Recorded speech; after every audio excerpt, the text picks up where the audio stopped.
पड़ोसी जो हमारा देश है उसमें तख्ता पलट हुआ है अभी, उस घटना को लेकर आप क्या कहना चाहेंगे? देखिए, कहावत है कि रहीमन धागा प्रेम का मत तोड़ो चटकाए, तोड़े से फिर ना जुड़े, जुड़े गांठ पड़ जाए। शेख हसीना जी और हमारे देश के माननीय प्रधानमंत्री श्रीमान नरेंद्र दामोदर दास मोदी दोनों डिक्टेटर तानाशाही स्वभाव के हैं और हर तानाशाही का अंत इसी प्रकार से होता है। आज देश के प्रधानमंत्री कल तक मोदी की गारंटी आज गारंटी भूल गए। आज इनकी हालत ऐसी खराब हो गई है जिसकी कल्पना भी नहीं की जा सकती है। शेख हसीना को अपना देश छोड़ के भगना पड़ा इस विद्यार्थियों पर, छात्रों पर, किसानों पर, बेरोजगार नौजवानों पर जिस तरह से इन्होंने जुल्म बरपाया है, अंतोगत्वा वहाँ की जनता के सब्र का बांध टूट गया और जनता सड़कों पर उतर गई। सेम श्रीलंका की स्थिति थी। इसमें जो इंटरनेशनल पॉलिसी काम कर रही है, पाकिस्तान और चाइना भारत को किस तरह से चारों तरफ से घेर रहा है, हमारी विदेश नीति किस आधार पर फेल होती हुई दिखाई दे रही है, उसकी कल्पना नहीं कर सकते हैं। आने वाले संकट से हम सब देशवासी अनभिज्ञ न रहें, क्योंकि जब देश का प्रधानमंत्री प्रकांड विद्वान हो, जिसे देश की जनता बैल बुद्धि, गंवार, गधा बुद्धि कहे। अरे चाचा, आंदोलन के नाम पे इतनी बड़ी हिंसा करी गई और अल्पसंख्यकों के साथ में इतनी मैं वही कह रहा हूँ। आप बताइए कि भारत में 700-800 किसान मर गए बॉर्डरों पे, लेकिन देश के प्रधानमंत्री के सर पे थोड़ी भी फिक्र नहीं महसूस हुई। देश के बेरोजगार नौजवान, देश का किसान आए दिन आत्महत्या कर रहा है, देश में आए दिन ट्रेन एक्सीडेंट हो रही है। वैष्णव रेल मंत्री हैं, ये पनौती साबित हो गए। रही बात हमारे देश में किस तरह से, मैं म्यांमार में आके चीन बैठ गया, नेपाल में बैठ गया, बांग्लादेश में बैठ गया, श्रीलंका में बैठ गया, पाकिस्तान उसके साथ मिल गया, चारों तरफ से तो आप घिर गए। और देश का प्रधानमंत्री चाइना के खिलाफ बोलने में, जो शब्द इस्तेमाल करने में इनको दिक्कत परेशानी महसूस होती है। जब ये चीफ मिनिस्टर थे गुजरात के, तो चाइना के सम्मान में कसीदे करते। हसीना पे क्या बोलेंगे आप? शेख हसीना पे शेख हसीना को उनका दंड मिल चुका है। जिस विद्वान को, जिस अर्थशास्त्री को ये गंगा में डुबोने की बात कर रही थी, वही अर्थशास्त्री आज बांग्लादेश की बागडोर संभाले हैं, नोबेल पुरस्कार विजेता हैं। बांग्लादेश की अर्थव्यवस्था में उनका बहुत बड़ा योगदान है। अरे योगदान तो शेख हसीना का है, विकास कर रही थी 15 सालों से, उत्तरपंथी ने सरकार से हटा दिया उनको। अब बताइए, विकास कर रही तो विनाश कैसे हो गया? अगर बहुत अच्छी थी तो देश छोड़ के भागना क्यों पड़ा? आप बता दीजिए। हमारे मोदी जी से तुलना करेंगे शेख हसीना की? अच्छा, तो मोदी जी कौन से जो है अब आपको नोबेल पुरस्कार विजेता दिखाई दे रहा है? तानाशाह कहेंगे? तानाशाह हैं। ये आदमी किसी को चुन के राजी नहीं है। पार्लियामेंट क्यों नहीं भेद कर पा रहे हैं? हमारे बिहार रेजिमेंट के 20 जवान विथ कमांडिंग ऑफिसर सहित गलवान घाटी में मार दिया गया और देश का प्रधानमंत्री कह रहा है कि हमारे देश में कोई घुसा नहीं, कोई घुसपैठ नहीं हुई है। पुलवामा का सच अभी तक सामने नहीं आया। हमारे देश के बेरोजगार नौजवानों पे बोलने को तैयार नहीं है। अभी नई पार्लियामेंट बनी है, भ्रष्टाचार इसमें दिखाई दिया। क्यों रही थी पार्लियामेंट? लीकेज था। उसके बाद आप देखिए, राम मंदिर, रामपथ, जितने पुलों का निर्माण इन्होंने, इनके नेतृत्व में हुआ है, उद्घाटन इन्होंने किया, सब पुल धराशायी हो रहे हैं। बांग्लादेश वाले हालात इंडिया में भी हो सकते हैं क्या? देखिए, बांग्लादेश वाले हालात नहीं हो सकते हैं, लेकिन ये ध्यान रखिएगा, बीजेपी वालों के लिए, आरएसएस वालों के लिए बांग्लादेश से बदतर स्थिति हो सकती है। क्योंकि आप बता दीजिए, तमाम कंपटीशन हुआ, चाहे यूपीएससी का हुआ और कौन सा पेपर हुआ, सब में लीकेज पाई जा रही है।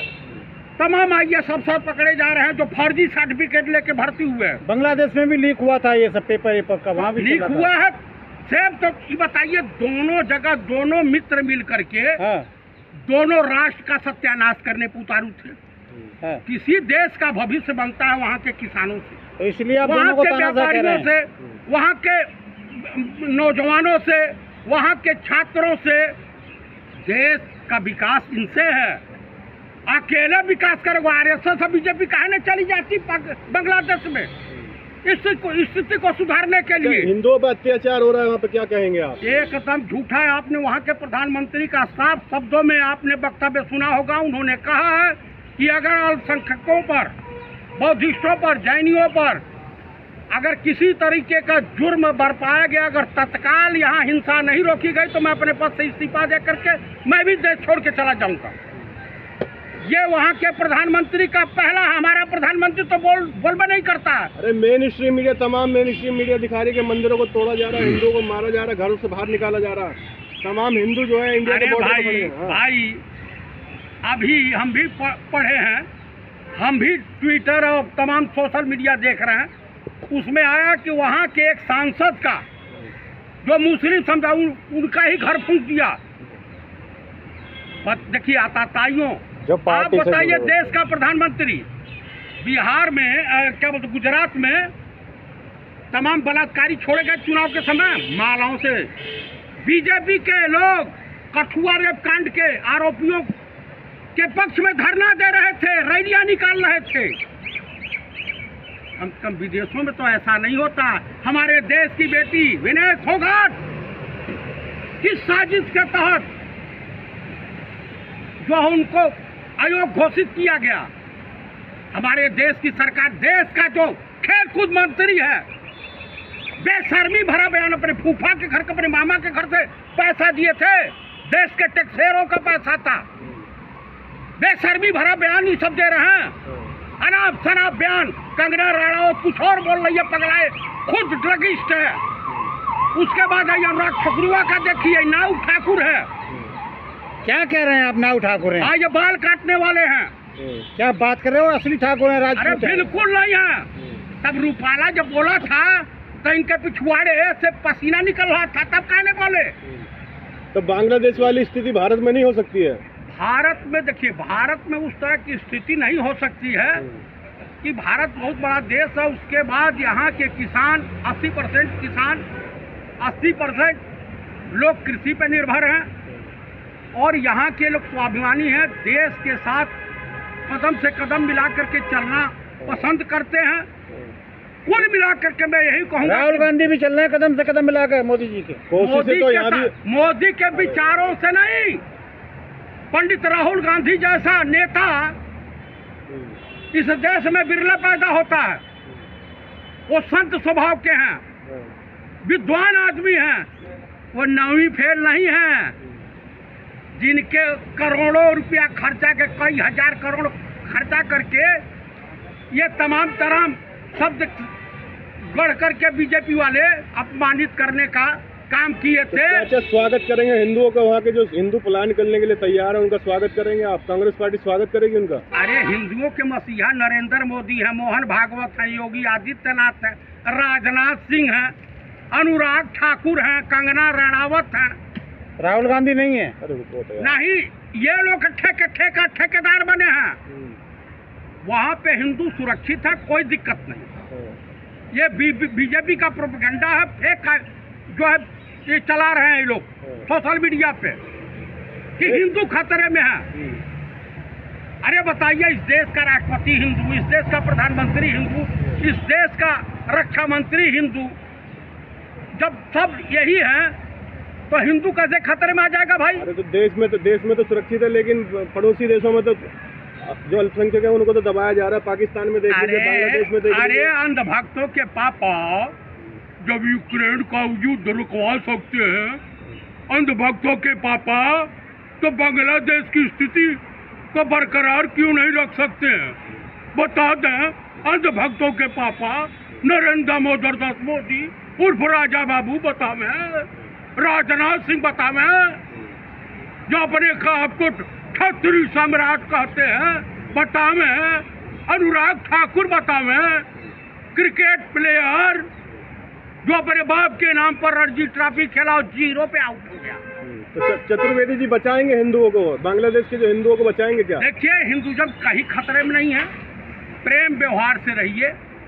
सनातन धर्म में ये कहा गया है कि वसुदेव कुटुंबो, पूरा विश्व हमारा परिवार है। कहीं अमेरिका में भी नहीं, इंग्लैंड में जहाँ भी हिंदू हैं कहीं खतरे में नहीं है।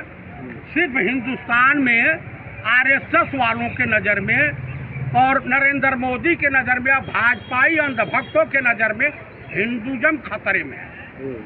लेकिन शेख हसीना तो भारत की सच्ची दोस्त थी, उनको हटा दिया गया। इस्लामिक राष्ट्र में ये पसंद नहीं कर रहे कि भारत के साथ दे रही थी वो, इसलिए उनको हटा दिया।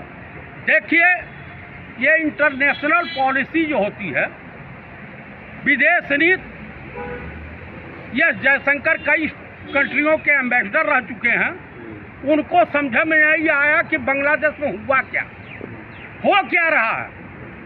तो इतने विद्वान, जब जयशंकर को गुणगान मोदी का करना है, विश्व गुरु बनाना है, तो विदेश नीति तो फेल होबे करेगी। तो कुल मिलाकर के इसमें भारत की अस्मिता खतरे में पड़ गई है। भारत की सीमाएं सुरक्षित होने में खतरे में पड़ गई। राहुल गांधी और कांग्रेस पार्टी क्यों नहीं बोल पा रही है बांग्लादेश के हालात पे, जो वो अत्याचार वहाँ लोगों के साथ हो रहा है? क्यों मौन धारण कर रहा है? जब हो ही नहीं रहा है तो हम बोले क्यों, हम झूठा बयान क्यों दें? हम अपने देश के बारे में सोचें कि हम अमेरिका, पाकिस्तान और चाइना के बारे में सोचें। हमारे देश की सीमाएं कैसे सुरक्षित रहेंगी, देश का मुद्दा ये है। तो आप मोदी जी को तानाशाह बता रहे हैं? तानाशाह है, डिक्टेटर हैं। देखिए, निसंतानी है सब।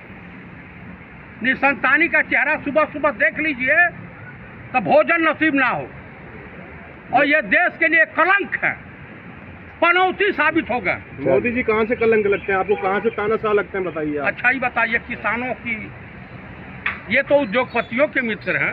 जिस देश का प्रधानमंत्री कह रहा हो कि गौतम अडानी या मुकेश अंबानी टेम्पो में बोरा भर भर के कांग्रेस का चुनाव लड़वाने के लिए पैसा भेज रहे हैं, तो इनकी ईडी और सीबीआई फेल हो गई थी, इनकम टैक्स फेल हो गया था, इनकी तमाम इंटेलिजेंसिया घास चरने गई थी। इनका ईडी का एक अधिकारी कौन है याद हो, जो 20 लाख रुपया लेते हुए, रिश्वत लेते हुए गिरफ्तार हुआ है? आप बता दीजिए। मोदी जी ने 1971 में देश की आज़ादी में, बांग्लादेश की आज़ादी में भाग लिया था। भीख मांग रहे थे उस वक्त। क्या कह रहे हैं आप? वो भीख मांग रहे थे, जेल भी गए थे उसमें। घर छोड़ करके, बीबी छोड़ करके भागे थे, घर से सोना चुरा के भागे थे। 35 साल भिखवा कहाँ से मांग के खाए? कांग्रेस वालों को तो आरोपी लगाना आता है। अरे 1950 में पैदा हुए थे। ए बाबू, 1950 में ही पैदा हुए हैं, 2 जन्मदिन मनाते हैं। 1950 में, 71 में 21 साल के हुए, तब भाऊ 21 साल के हुए, अब 35 साल भीख मांग के खाया। पहाड़ों में हुआ, कभी विदेश की फोटो आ जाती है, कभी कहीं की आ जाती है। कभी आसाराम के शिष्य होते हैं, उनसे जो है दीक्षा लेते हैं, तब 35 साल कहाँ भिखिया मांग के खाए। ठीक है। आप पत्नी के साथ आप घर में गृहस्थ जीवन में कितना हुआ, कहाँ से